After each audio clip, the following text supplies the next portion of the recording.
Hello, my name is Crystal Petry, and you are watching another episode of the Crystal Petry Podcast Season 3.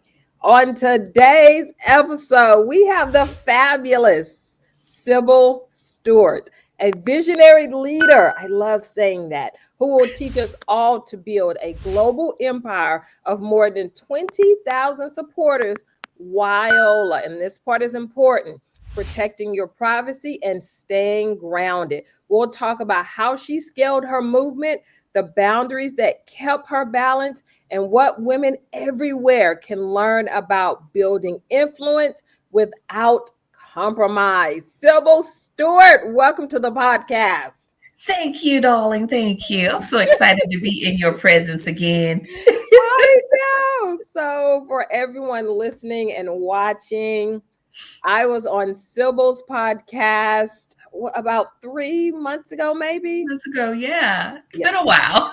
Yes, and we had a fabulous time, so we had to double back. Yes, because why not? We had to double back. We had such a great time. I had such a great time on her podcast, so I had to invite her on to my podcast as well. Now, Miss Stewart, where in the world are you? I am in the great state of North Carolina. No, I'm not in Charlotte. I'm in Durham. Okay. In Durham. I love it. Okay, so let's get started on how are you scaling? Okay, so can you take us back to the moment where you first realized you wanted to build something bigger than yourself? Yeah, I will take it back to I tell people I'm going to talk about God. So, fair warning, God's going to have a conversation.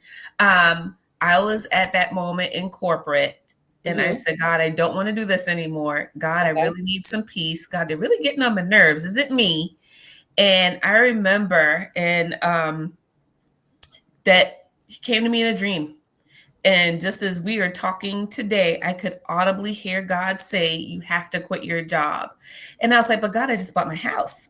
Yes. And you know this. Right. And you know this because you blessed me with this house that we just bought.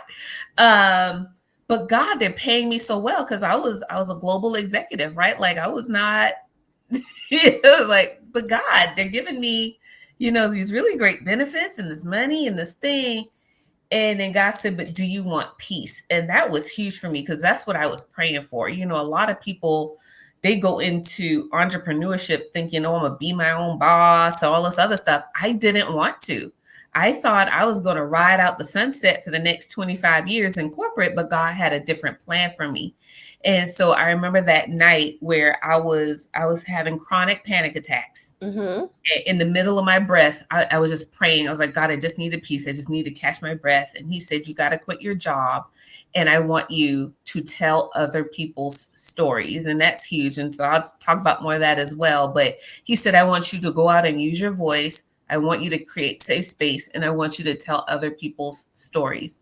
And so when I went back to work, I was fired / I resigned / I quit. And then it was time to heal and then get started. And how long did it take you from your healing journey to getting started? So I took from May, when I officially left corporate, May 2022, and I started my business on my birthday, October 10th, 2022. So it took me almost 6 months of doctor's visits and wellness journey and growing my hair back and not, nightmares, sleeping through the night, all of that. It did take about 6 months. Now, Sybil, what are you doing now? You were a global executive, which is top of the food chain in corporate. What are you doing now? Yes. So I am a paid professional speaker, right? So I'm like trying to follow directions. God told me to go speak. All right, I'm gonna go speak. How do I get paid? So I'm a paid professional speaker. I am also a CSO, so a chief strategy consultant fractional. And so what that is helping businesses, small to mid-sized businesses and firms figure out how to build sustainability as a profitability process and not something that's nice to have. And then I also, to your point, I have my safe spaces. So my podcast, I'm a radio show host on a nationally syndicated radio, and I'm also a TEDx women organizer. And again, it goes back to how can I share as many stories as possible and how many safe spaces can I create? So that is what I am doing today. And you're also the perfect person to be a guest on my podcast to talk about what we are going to talk about. Sybil, what would you say are some of your earliest inspirations when it comes to leadership and community building? I had the best mentor in corporate. And I say, if you can find yourself a really good mentor, like that's different from a coach and all of that. My former supervisor was the epitome of here's how you build a community. Here's how you make sure other people feel valued.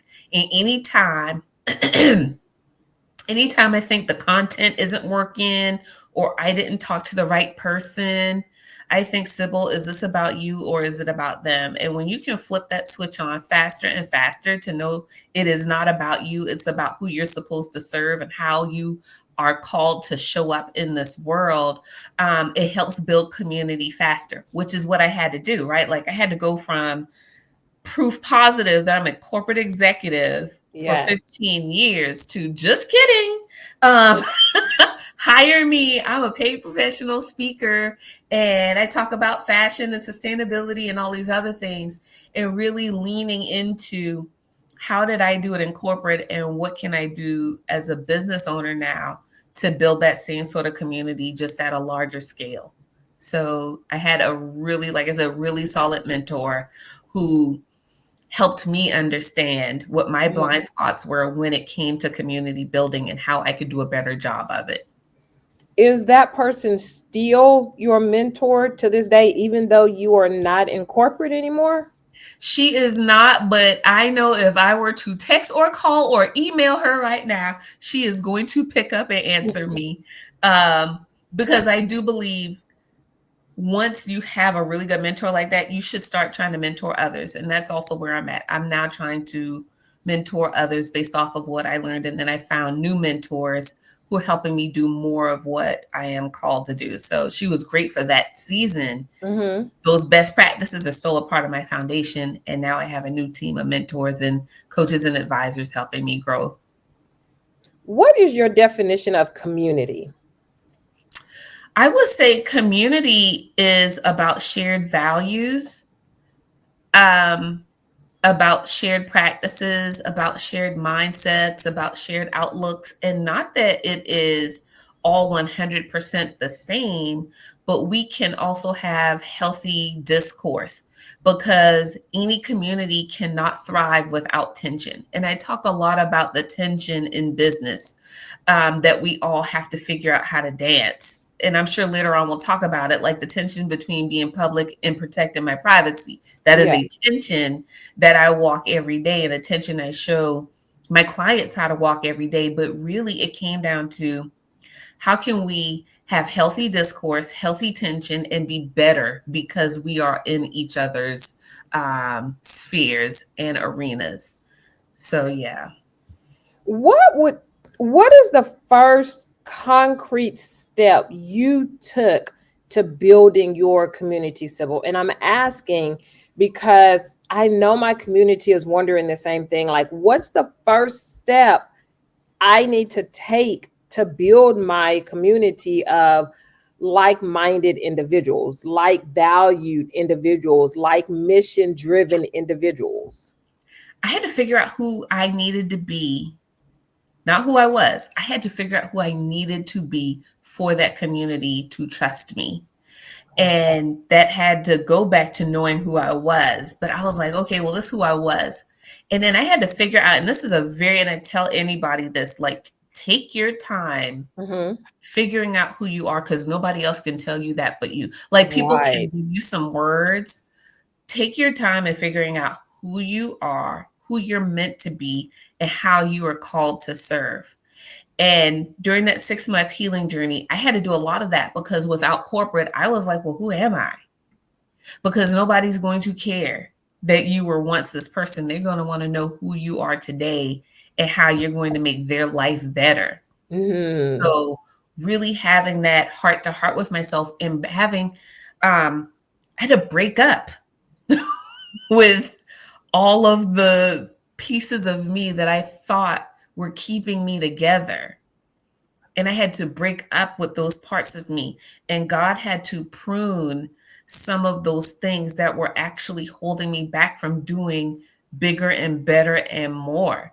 And it's because I was so used to it. Oh, I was used to doing this and used to doing that. But if you're going to walk a path that nobody else has walked, you got to let go of some of the things that are familiar to you and familiar to the people around you.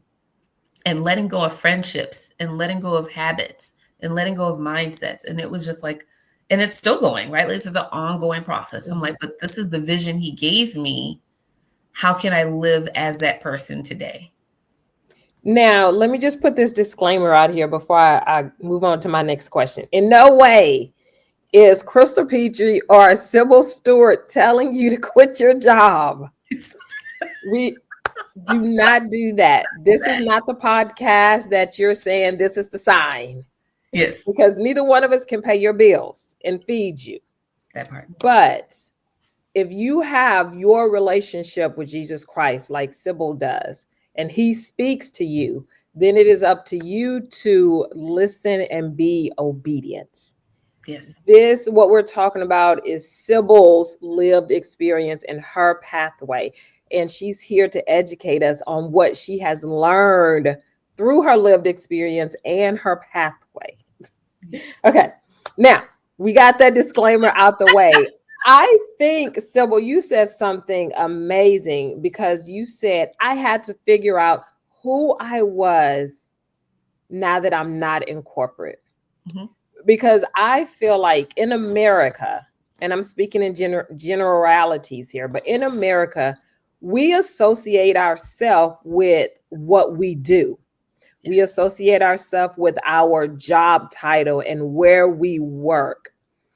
So the fact that you had to figure out who you were outside of corporate, outside of this amazing title, bonuses, I'm sure, a nice salary, I'm sure.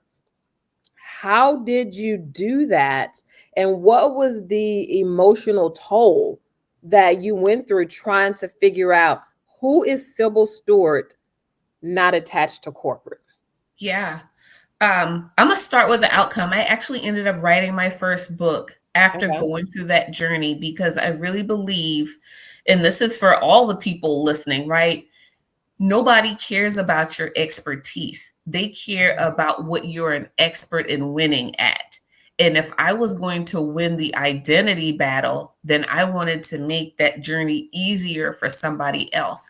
And so I wrote my book, Reset the Foundation, because I said, if this was my one battle, my hard-fought battle, how can I help somebody else win faster than I did? How can I help them understand that everything that they're going through is exactly the thing you might go through? And here are the steps that I took. I really feel like if you can communicate, your victories to someone else, that sets you apart while you are a business builder.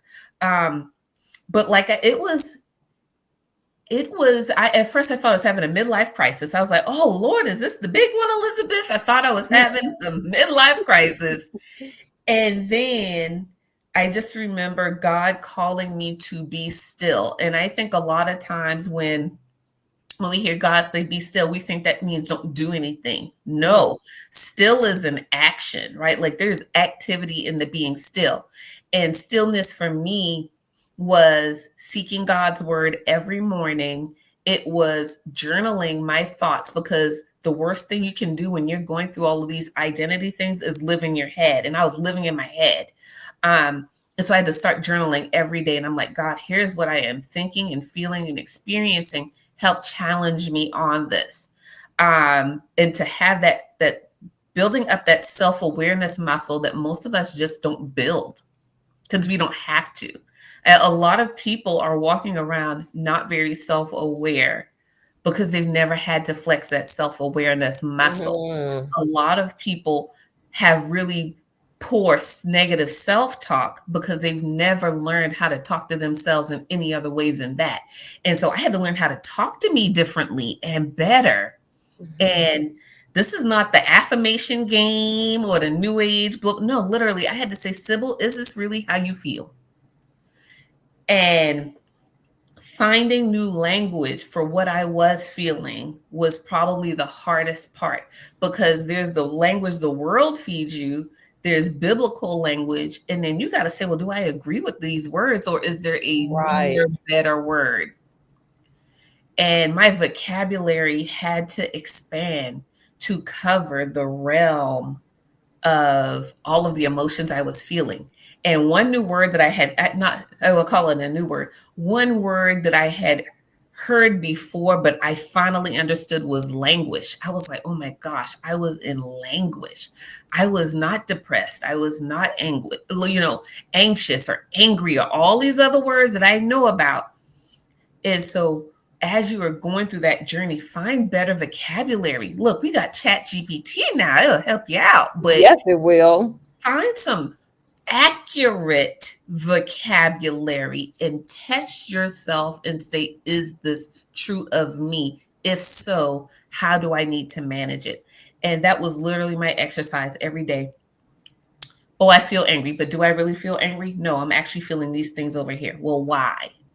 And taking that intentional time to learn me, to learn my voice, to learn, I know nobody's going to like what I'm going to say next, to learn the ways I was silently agreeing to the treatment that I was getting, and to understand why I was willing to agree with it. Oh, well, now I got to take responsibility for all of the things that led up to the day that led me to the work that I'm doing right now. And so I think that was huge for me. Like, I went through all the stages of grief. I went through other people misunderstanding me misunderstanding myself, questioning everything that I knew to be true about me, and then coming out on the other side, really understanding who I am, whose I am, and how I'm supposed to be showing up in this next season. Wow. So it's a lot of emotional and mental work before you even put pen to paper. Oh, yes. Okay, so you've done the emotional, you've done the mental work, Sybil. How did you secure your first 100 members of your community? And once you hit what I would consider a milestone, how did that make you feel? I was not number watching because I didn't know what I was doing. Okay. That's good. It's real easy to get caught up in the numbers. I don't know what I'm doing. I'm just going to keep asking people. I'm keep inviting people. I'm just tell people. And I'm just tell, hi, I'm going to talk to a couple of folks. And when you see that first 100, it's, I don't like to call it imposter syndrome, but you feel like, is this for real? Mm-hmm. Like, is it that easy? Because everything we are told as entrepreneurs is this supposed to be real hard, and it's a hard and hard and hard. What I have learned is the business is only as hard as the things I either don't understand, don't have capacity for, or don't have a skill set for yet. And if I could file the things in one of those three categories, it's no longer hard. It's either something I need to learn, a solution I need to purchase, or a person I need to hire. All the other things came to me really easy because I already like talking to people. I'm like, I'll talk to everybody. I don't really care. I'm gonna go say hi. And I'm going to live in the strengths of how I communicate. And I think a lot of times, and I had some really bad coaching too. I just want to put a pin in. I had some really bad coaching, and they were like, you got to brute force it, and you got to do this, and you got to do all these other things that just were not authentically me. Mm-hmm. And so that first round of people, they were a full mismatch. I'm going on record. It was a full mismatch. I'm like, these are not my people. How did I end up here? And it was because I was listening to people who were trying to make me a carbon copy of them. And what I realized is what I was already doing in corporate is the thing that was working for me. But I had to put some names and some faces to these things. Right. Okay.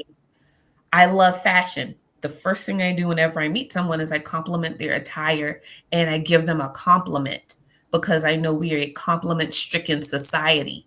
And so I go up And to I feel like that breaks down the walls. yeah. Yeah. Yeah. And even if you don't even have to say yes or any of the things, that might be the first compliment you got all day. True. True.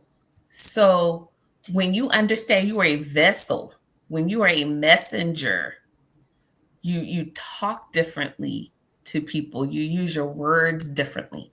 And so to get to 100 people, 500 people, 5,000 people, I'm like, that's cute and all, because I'm still going to talk to people the way I want somebody to talk to me. Mm-hmm. So there was never any real selling. There was never really any tension or any of those things where I was just like, oh my gosh, what are they going to think about me? Because the minute I said, what are they going to think about me? I'm like, you in the wrong mind. You need to go sit down someplace. Yes. Yes. How did you identify? This is two questions. How did you identify your like-minded people? Because you said the first round of people was not your people. How did you identify the second round, or maybe the third round? I don't know how many rounds it took you, that these are my people, number one. Mm-hmm. And how did you identify the value that you could bring to that community? Oh my goodness. So number one, I looked at who I was. Remember, I went through this whole exercise of figuring out who I was. Right. And when I realized I was talking to me, those are my people. These are women. I already know I was going to talk to women. God said so. These are women who are educated in some form or fashion. That doesn't mean you had to go to college. You have some level of expertise swarming in you. These are women who believe in community, just like I do. These are women who are looking to do better and be better in service to the world. These are women of faith, right? Like when I started saying, well, Sybil, who are you? And I wrote down my little list and I'm like, well, I am these. Well, now I'm going to go out and start finding these women. And I'm going to start asking better questions to make sure you align with who I am and who I, really feel called to serve. So that was that part. And then the second part of your question was what? So I want to make sure How did you know what value you could bring to that community? Yeah. Hard fought battles every single time are going to be the value you add. I knew nobody cared that I got a master's degree. I knew nobody cared that I'm an economics professor. What did they really care about? They cared about keeping their business open. Oh, great. I've been keeping business open for 15 years. They cared about their image. You got it. I care about my image. They care that they're supporting other businesses that are doing the right thing. Great. I can do some research for you. When I realized that was the truest, highest value skill set, that flipped how I started thinking about things. And to your earlier point, right, I'm probably on iteration 3 of who I'm talking to. And the clearer I get, the Bible says the road is long and narrow, and it should be. Mm-hmm. And now God really doesn't want you looking to the left or to the right, because there's 8 billion people on the planet. Me talking to 10 or 20,000 of them is a drop in the bucket. Right. If that. It's a boop. That's it. Mm-hmm. That's how many people really, right? And so when you decide to talk to your people, I'm like, well, the world is half women, and then maybe a third of that are women of faith. And then, right, like on a good day, I might only, let's just say I have all of the things on a good day. How many hundreds of millions of women am I going to be talking to? right? I can't do this work by myself. Somebody else will be Right. talking to the other part of the people I'm not talking to if I'm just right. And so that's what I would say is realizing that my value is in the deep and not in the wide. And that's not for everybody. There are some people who love wide. My value is in the deep work that I have done that I get to share with others. Let's talk about scaling and how you are able to scale your business.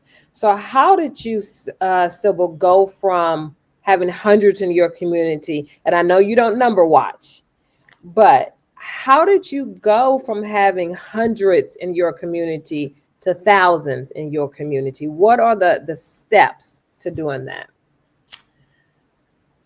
So I did a year of yes. Now, again, y'all, don't do this stuff. You got to have an appetite for entrepreneurship. You got to know your appetite for risk. You got to know your appetite for risk reward, all the things. Mm-hmm. And so I would say, so I started my business in October 2022. By December, this is also a testament to knowing that even if you don't think somebody's watching and someone's listening. 3 months after starting my business, I got featured in Business Insider. I didn't cold pitch. I didn't reach out. I didn't, right? Because I'm still figuring this thing out. Right. How did that happen? I was showing up as what I knew I could, my best version of me. And that's what I started putting out on the internet. I was like, this is the best version of me. That's all I got. 3 weeks after Business Insider, I get reached out from a network on Roku, and they say, hey, we saw you on Business Insider. We saw you, blah, blah, blah, blah. Would you like a talk show? What? Exactly. Wow, that's amazing. You see, when you are in place and when God is in it, That part. and you give God that how.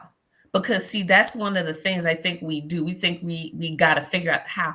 One of the things that has really helped me to grow and expand is I gave God over the how. Because God had already told me in the dream I'm reaching millions. And I was like, okay, God, if you say little old me is going to reach these millions, I'm not going to ask you how.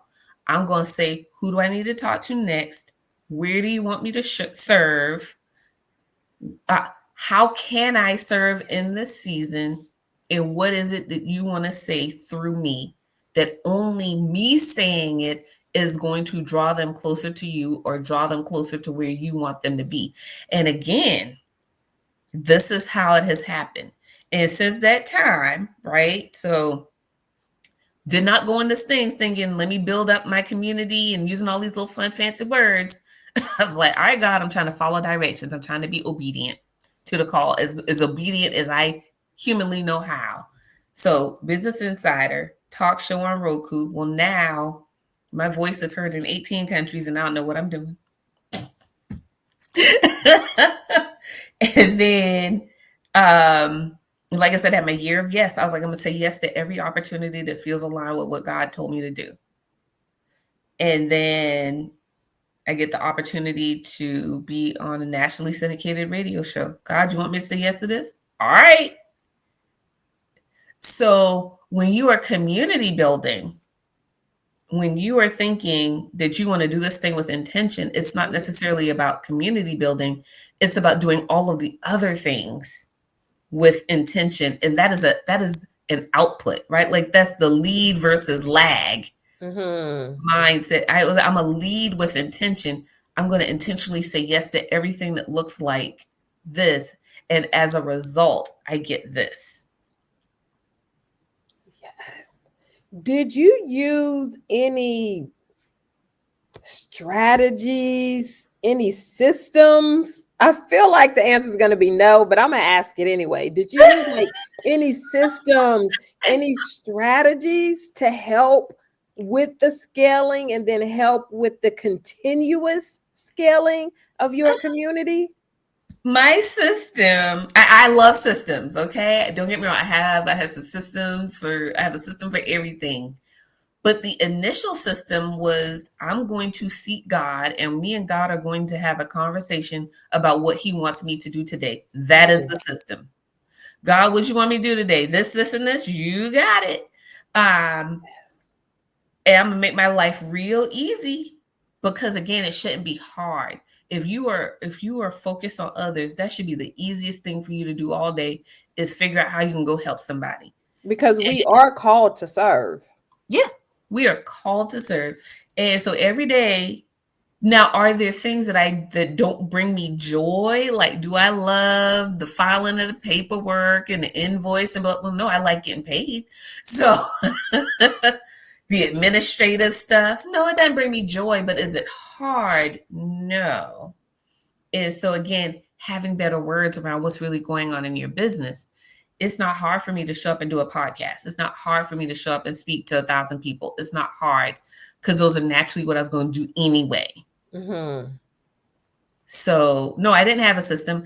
Now I have a system. Yes, there's a lot more strategy to whether I say yes or no to something versus my year of yes, where I was like, God, I'm going to say yes. Yeah. Unless you is an energetic no, I'm going to say yes.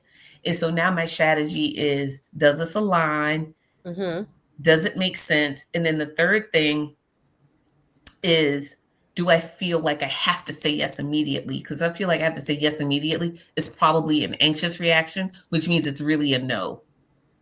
Right. What lessons have you learned? Maybe mistakes. I know, people say, if you learn from your mistakes, then they're considered lessons. Mm-hmm. So what lessons have you learned during this time of starting your business and scaling?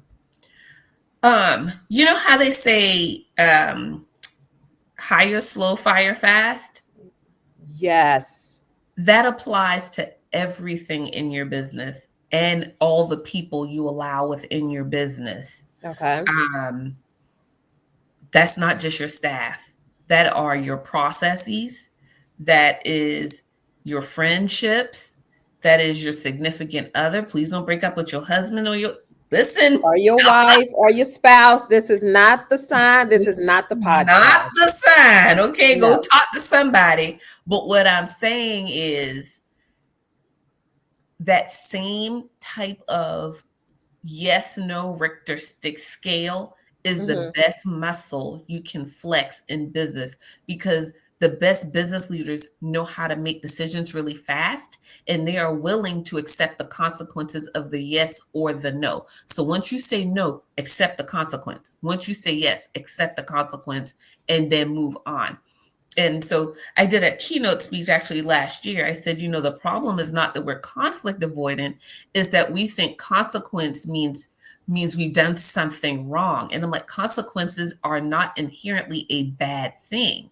We have to figure out how to understand that there are good consequences, there are bad consequences, and then stuff that just kind of happens outside of your control. Mm-hmm. Did you make the best decision with the information that you had available at that time? That's the litmus test. Like, if I can't give anybody anything else, that's my new litmus test. And normally when people hear consequence, they hear it in a negative connotation. Mm-hmm. So when you're saying, if you say yes, accept the consequence. If you say no, accept the consequence. I'm sure my community is thinking, well, that's bad.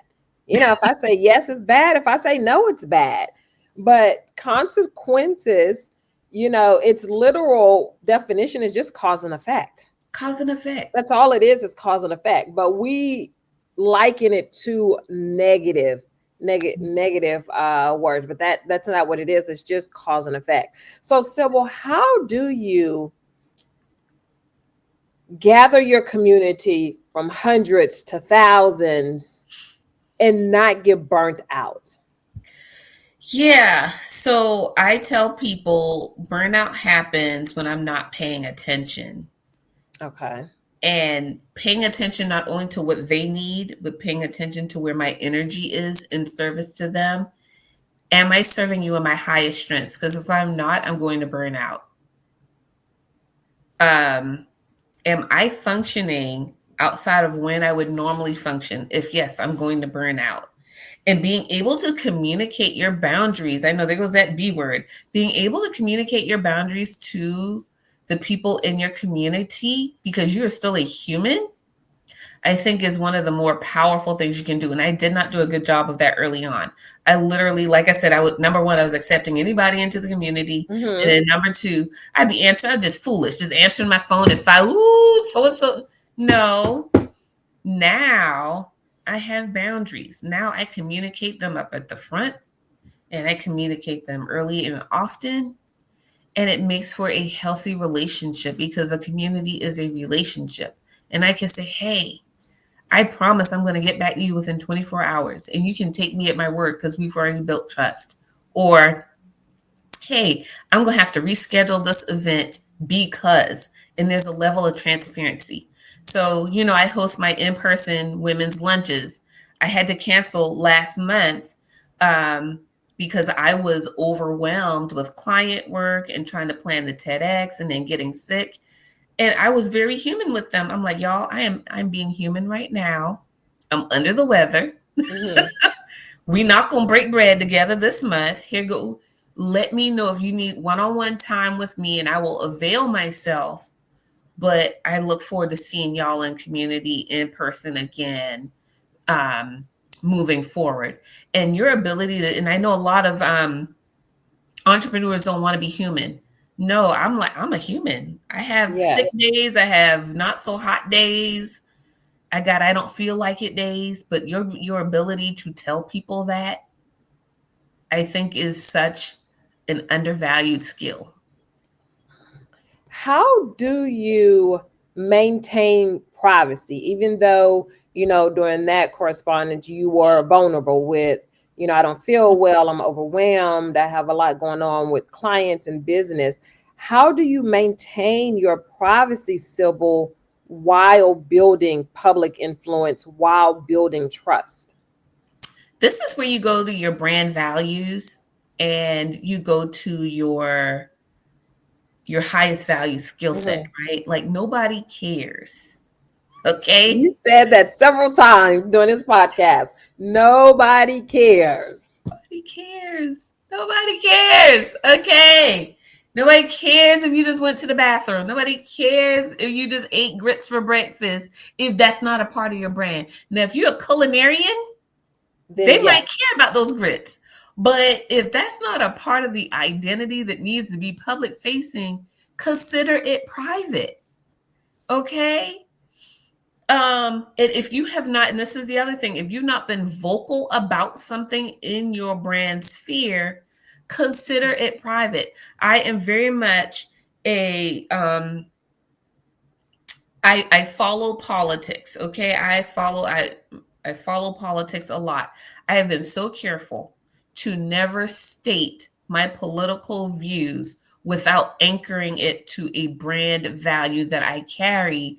And you can keep up your little guessing game if you want to, or who you think I was going to vote for or what have you. Or you can step into your bias because I'm a Southern Black woman and think that I'm doing this, that. Right. Go do you. Read the post. The post is talking about fashion. The post is talking about sustainability in the environment. So think, what are the 4 or 5 things? And I said, don't overwhelm the system here. What are the 4 or 5 things people need to know about you so that they trust you in the work that you're doing? Everything else is nobody else's business. They don't need to know what I ate for dinner last night. I love that. Yes. Yes. Because we live in a world of oversharing. Oversharing is just too much. It's too much. How do you balance being a leader within your community? I volunteer for sure. Me and my boyfriend were talking about this morning, actually. And I said, quarterly, okay? I have a habit quarterly of assessing where my energy was in the quarter before and where I want my energy to go in the quarter coming up. And that really helps me to figure out how I'm going to balance being a leader, how I'm going to balance growing my community, how I'm going to balance serving my clients. and my relationship now with my significant other, and make sure I'm doing a good job for everybody to the percentages that they need to happen. I love the quote that says you can have everything, but you can't have everything all at the same I time. love that quote. You can have everything, you just cannot have it all at the same time. It is the truth. And I feel like that's a female quote because we want to have everything. We want to have it right now. Can't have it all at the same time. And so I stopped. So I used to volunteer with Dress for Success. Twice a week, I'm at Dress for Success. I'm putting people, in outfits and helping them purge and doing all these things. And as my business started to pick up, I said, let me dial it back to one time a month. Well, now I'm quarterly. And you just have to commit, hey, I'm going to be quarterly until which time I get some more help in my business. I sing on the choir at church. And right now it's on a night where I really don't do anything else. So I don't mind. But should something turn, I am prepared to step. So I think the more prepared we are to step away from things, the easier it is to have a lens of, is this the right season to do this thing in the first place? Right. Okay, so I have a couple more questions for you, Sybil, and then I'm going to let you go. I promise, lady.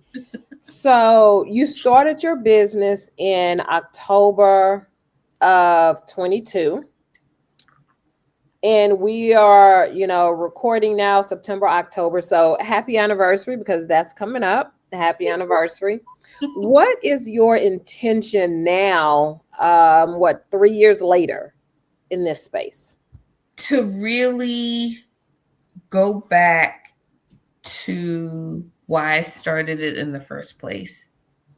And to continue to prune the things that should not be in my wheelhouse, and to let go of even more so that I can continue to do more and continue to upskill.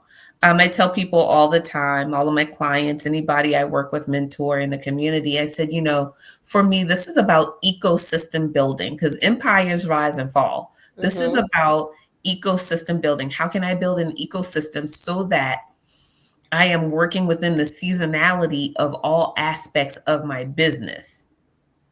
That's where I am right now. And I quote this thing every single time. The Bible says it, right? You should have 8 streams of income, because you do not know what trouble will befall the earth. That's in Ecclesiastes. So if I am building to 8 streams of income, if I'm building this portfolio of brand around me, I got to be extremely careful of what I'm allowing inside my ecosystem and how I'm letting things take root and go deeper within the things that I'm already doing. And so that's what this next season is for, is really solidifying the ecosystem that I am called to build, to make sure that you can't tell where one thing stops and another one stops. And if this thing falls off, there's 3 more things, right, that are going to take the place of it. And it's not necessarily income, right? It could be offerings. It could be where I'm showing up next. It could be how I'm showing up on podcasts, whatever those things are, to make sure it's a system that is continuing to reinforce itself.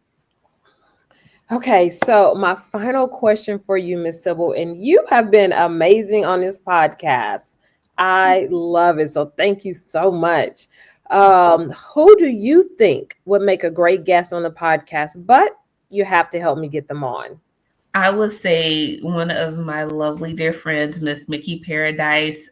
She is also local to the Raleigh-Durham area, and she is a chick in construction. Okay, y'all. She has built a multi-million-dollar construction company. What? So I've never had. Yes, please. Yes, please. Come find her.